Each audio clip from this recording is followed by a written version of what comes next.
ఈ ఉదయకాలం దేవుని కృపావార్త కొరకు ఎదురు చూస్తున్న మనందరికీ పరిశుద్ధ గ్రంథంలో నుండి ప్రభు ఇచ్చిన వాగ్దానాన్ని జ్ఞాపకం చేసుకుందాం.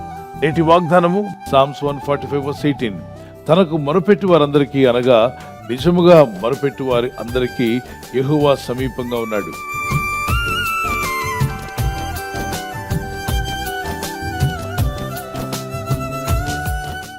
చంటి బిడ్డ ఎవరు సమీపంగా ఉండాలని ఆశపడుతుంది? తల్లి. చిన్న కుమారుడు కానీ చిన్న కుమార్తె కానీ ఎవరికి సమీపంగా ఉండాలని ఆశపడతారు? ఎవరు సమీపంగా ఎప్పుడు వారితో ఉండాలని ఆశిస్తారు? తల్లికి. అందుకే చిన్నతనంలో ఇద్దరు బాబులు అనుకోండి, అమ్మ నాకు సొంతం, అమ్మ నాకు సొంతం అంటారు. అవునా కదా? Yes or no? పెద్దవాడు అమ్మ నాకు సొంతం అంటే చిన్నవాడు వచ్చి వాడు చేయి తీసేసి అమ్మ మీద వాడు చేయి వేసి అమ్మ నాకు సొంతం అంటాడు. అవునా? వాళ్ళిద్దరు ఎదిగిన తర్వాత అమ్మ నీకు సొంతం, మీ ఇంట్లో ఉంచుకోరా అని చెప్పి అంటాడు. వీడంటే లేదు నీకు సొంతం, ఇంటికి వచ్చాడు. చిన్నతనంలో పసితనంలో అమ్మ నాకు సొంతం, అమ్మ నా సొంతం అవ్వాలి, ఎప్పుడు అమ్మ నాకు సమీపంగా ఉండాలి అని ఆశించిన వాళ్ళు ఎదిగిన తర్వాత అమ్మ నాకు అక్కర్లేదని చెప్తున్నారు. అంటే వీళ్ళ మనసులు మారిపోయాయి. ఇక్కడ తల్లి ప్రేమ చంటి బిడ్డ ఎలా ఆశిస్తుందో దేవుని సన్నిధిని నీ ఆత్మలా ఆశించాలి. నీ ఆత్మలో అటువంటి దాహం కలిగి ఉండాలి. దేవుడు ఎవరికి సమీపంగా ఉంటాడంటే ఆయన సన్నిధిని ప్రేమించేవారు గాను, ఆయన సన్నిధిని కోరుకునేవారు గాను, దేవుడు నాకు సమీపంగా ఉండాలి అనే ఆలోచన, ఆ మంట, ఆ దాహము, ఇంకా చెప్పాలంటే ఆకలి కలిగిన వాడికి దేవుడు సమీపంగా ఉంటాడు. అందుకే వాళ్ళు నిజంగా మొరపెడతారు. నిజంగా మొరపెట్టగలిగిన వారికి ప్రభు సమీపంగా వస్తాయంట. మీరు ఫిలిప్పీ 4:5-6 వచనాల్లో కూడా ప్రభు మీకు సమీపంగా ఉన్నాడు అంటాడు. ఫిలిప్పీ 4:5-6 వచనాల్లో మీ సహనమును సకల జనులకు తెలియబడనీయుడి. ప్రభువు సమీపముగా ఉన్నాడు. ప్రభు ఎలా ఉన్నాడట? సమీపంగా ఉన్నాడు.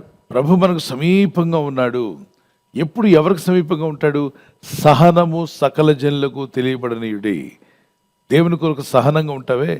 ఎన్ని బాధలున్నా, ఎన్ని కష్టాలు వచ్చినా, ఎస్ తప్పక నేను జయిస్తాను, ఈరోజు కాకపోతే రేపని జయిస్తానని ఆ సహనం ఉన్న వారికి దేవుడు సమీపంగా ఉంటాడు. రాసుకోండి. మొదటిగా ఎవరికి సమీపంగా ఉంటాడంటే నిజంగా మొరపెట్టి వారికి ఆయన ఎలా ఉంటాడంట? సమీపంగా ఉంటాడు. 75వ కీర్తన 1వ వచనం, దేవా మేము నీ కృతజ్ఞతాస్తుతులు చెల్లించుచున్నాము, నీవు సమీపంగా ఉన్నావని కృతజ్ఞతాస్తుతులు చెల్లించుచున్నాము, నరులు నీ ఆశ్చర్య కార్యములను వివరించుదురు. మూడవదిగా ఎవరికి దేవుడు సమీపంగా ఉంటాడంటే కృతజ్ఞతాస్తుతులు చెల్లించే వారికి ప్రభు సమీపంగా ఉంటాడు. కీర్తన 75:5 వచనంలో. సో నిజముగా మొరపెట్టి వారికి ఆయన సమీపంగా ఉన్నాడు. 145వ కీర్తన 18వ వచనం, సహనముతో ఉండి దేవుణ్ణి వెంబడిస్తున్న వారికి ప్రభు సమీపంగా ఉన్నాడు. ఫిలిప్పీ 4:5 వచనం. అలాగే కృతజ్ఞతాస్తుతులు చెల్లిస్తూ దేవుని ఘనపరుస్తున్న వారికి ఆయన సమీపంగా ఉన్నాడు. Shall we sing and glorify God? సమీపించరాని తేజస్సులో నీవు వసించువాడవైనా,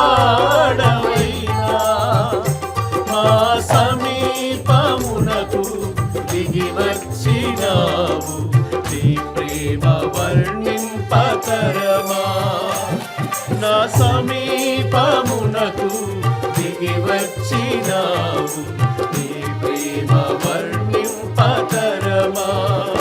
యేసయ్యా నీ ప్రేమెంతో బలమైనది, యేసయ్యా నీ కృప ఎంతో విలువైనది, యేసయ్యా నీ ప్రేమెంతో బలమైనది, యేసయ్యా నీ కృప ఎంతో విలువైనది.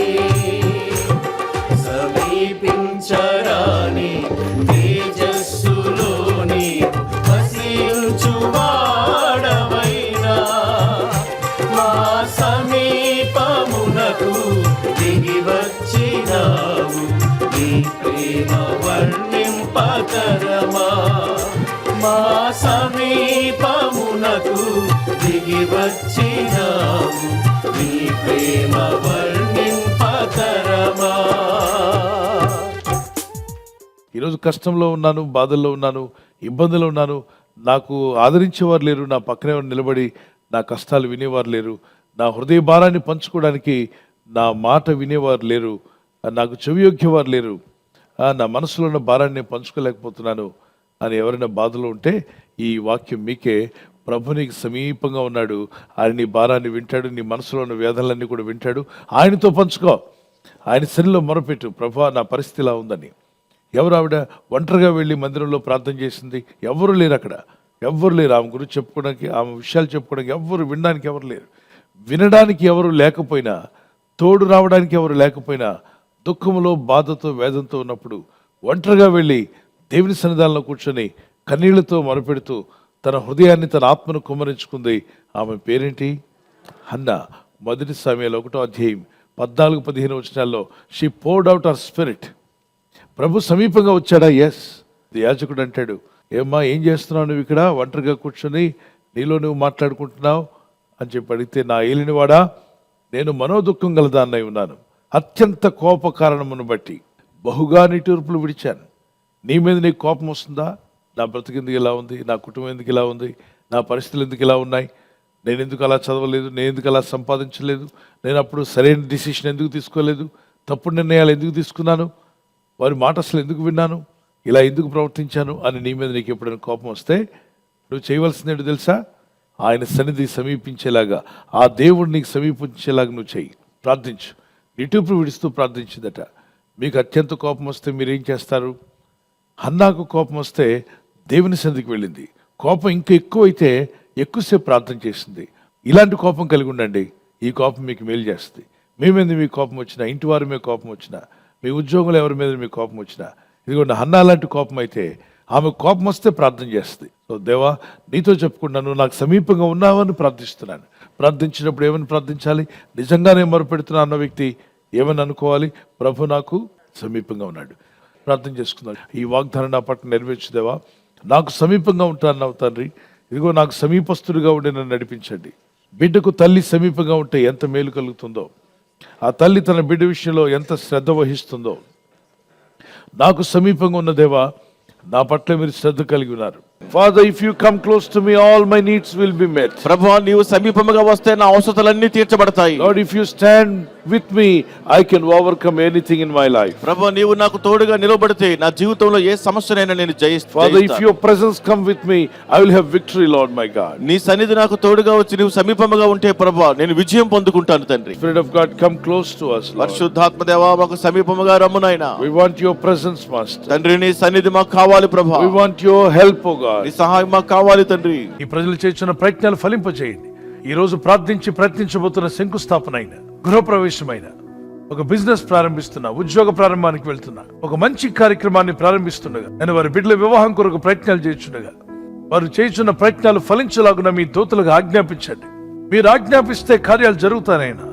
ప్రభు, ఎవరైతే అనారోగ్యం, బలహీనత అనే అంధకారంలో వారి జీవితం ఉన్నదో అటువంటి వ్యాధి రోగాలను వెళ్ళగొట్టి ఈ వెలుగును ఉదయింపచేసి, నీ గాయపడిన హస్తంతో వారి క్రిటికల్ సిచ్యువేషన్ నుండి, వ్యాధి రోగముల నుండి, రోగ పడకల నుండి వారిని లేవనెత్తి స్వస్థపరిచి నీ సాక్షిగా వారిని వాడుకోనైనా.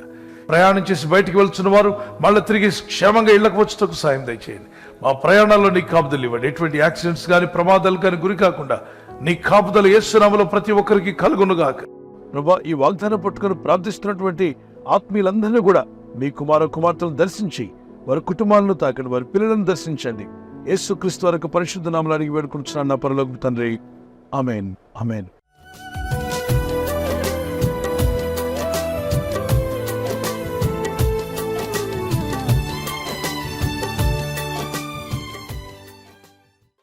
బర్త్డే జరుపుకునే వారికి happy birthday to you, many more returns of the day. ప్రభు కృప మీకు తోడే ఉండుగాక. As you enter to new year, నూతన దీవెన, నూతన హృదయం, నూతన మనసు, ప్రార్థన బలము, విశ్వాస యాత్రలో మీరు బలపరచబడాలి. మా ప్రార్థన పిల్లలు మొదలుకొని పెద్దల వరకు దీవించబడి ఆయురారోగ్యములు కలిగి జీవించటకు పరిశుద్ధాత్మను మీకు సహాయం దయచేయనుగాక. ఆమేన్. మీకు వాగ్దానము ద్వితీయ దానియేలు గ్రంథము 11:32. Book of Daniel chapter 11:32. తమ దేవుణ్ణి ఎరిగిన వారు బలము కలిగి గొప్ప కార్యములు చేస్తారు. People that do know their God shall be strong and do exploits. తమ దేవుని ఎరిగిన వారు బలము కలిగి గొప్ప కార్యాలు చేస్తారు. ఈ వాగ్దానం మీ పట్ల నెరవేరునుగాక. దేవుని బాగా తెలుసుకోండి, గొప్ప కార్యాలు పొందుకోండి, దేవుని కొరకు జీవించండి, బలము కలిగి ఉండండి. యానివర్సరీ జరుపుకున్న వారికి happy wedding anniversary. May God bless you with this promise.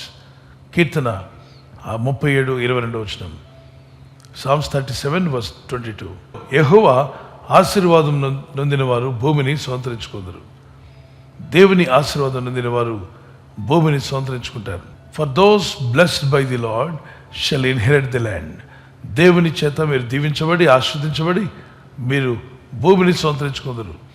దేవుడు మీకు ఒక ఇంటిని, మీకు ఒక మీ కుటుంబానికి కావాల్సిన నివాసమును యేసు నామములో అనుగ్రహించును గాక. ఆమేన్. ప్రార్థిస్తుండగా ఈ ప్రార్థనలో మీరు జ్ఞాపకం చేసుకోండి. మీ కుటుంబాలు వర్ధిల్లాలని ప్రార్థన చేస్తున్నాం. దేవుని రాకడ ఆలస్యమైతే సిల్వర్ జూబ్లీ, అలాగే ప్లాటినం, మరి గోల్డెన్ జూబ్లీ కూడా జరుపుకునే కృప దేవుడు మీకు, దంపతులని మీకు దయచేయను గాక. ఐక్యత, ఏక మనసు, భార్య భర్తల మధ్యలో ప్రేమానురాగాలు, లవ్ అండ్ ఎఫెక్షన్ అది ఇంక్రీజ్ అవ్వను గాక. ఆమెన్ చెప్పండి. ఆమెన్. ఈ ఛానల్ మీరు సబ్స్క్రైబ్ చేసుకోవడం వలన 2 పనులు జరుగుతున్నాయి. ఒకటి, సువార్త జరుగుతున్నది, ఆత్మలు రక్షించబడుతున్నాయి. రెండవది, పేదలకు, అనాథలకు ఈ ఛానల్ ద్వారా సహకారం అందించడం జరుగుతుంది.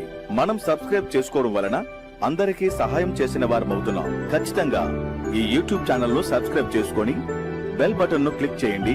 మీకు వెంటనే మెసేజెస్ పంపబడతాయి.